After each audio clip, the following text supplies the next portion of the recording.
हाँ तो बच्चों, आज मैं आपको बताऊंगा अहमद के लॉकडाउन गिफ्ट की कहानी।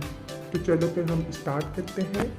पापा, हम कहाँ जा रहे हैं? प्लीज बताएं ना मुझे। बेटा, छुट्टियां भी हैं और लॉकडाउन भी, तो मैंने सोचा क्यों ना तुम्हें एक सरप्राइज दूं। तुम्हें सबसे ज्यादा क्या पसंद है? तुम्हें गिफ्ट में क्या चाहिए? पापा प्लीज मुझे डॉगी दिला दे, मुझे डॉगी बहुत अच्छा लगता है। नहीं बेटा, डॉगी के अलावा कोई और एनिमल ले लो। टर्टल ले लो, रैबिट ले लो, कैट ले लो। लो भाई, हम पेट शॉप पहुंच गए। चलो आओ अंदर देखते हैं कौन कौन से एनिमल हैं।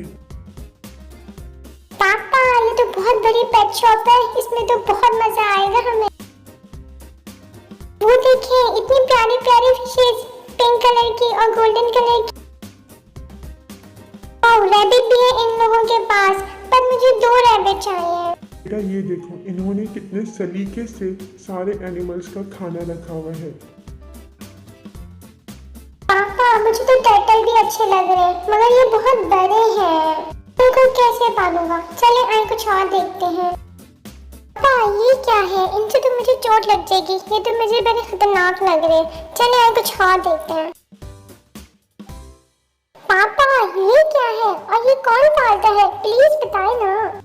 बेटा ये झींगे हैं और कॉलेज के तालबात इनको तजुर्बात के लिए खरीदते हैं। मैं तो इनको बिल्कुल भी नहीं खरीदूंगा, मुझे बिल्कुल भी अच्छे नहीं लग रहे। हाँ तो ये बड़े बच्चों के लिए होता है ना, आप तो कुछ और देखो। चलो और इस सेक्शन में चलते हैं। पापा बिल्ली, पापा ये मुझे बहुत पसंद आ रही है, मुझे यही दिला देना। जी बेटा, ये एक ईरानी बिल्ली है और हमारे पेट शॉप की सबसे अच्छा एनिमल है ये। चलो फिर हम यही खरीद लेते हैं, तुम्हारा लॉकडाउन में छुट्टियों का गिफ्ट। बेटा एक बात याद रखना, जानवर बेजुबान होते हैं, इनके दुख तकलीफ का तुम्हें ही ख्याल रखना होगा और इनको वक्त पे ग़िज़ा फराहम करना भी तुम्हारी जिम्मेदारी होगी। जी पापा, मैं प्रॉमिस करता हूँ, मैं इसका हर तरह से ख्याल रखूंगा। इस तरह अहमद और बिल्ली दोनों खुश खुश रहने लगे।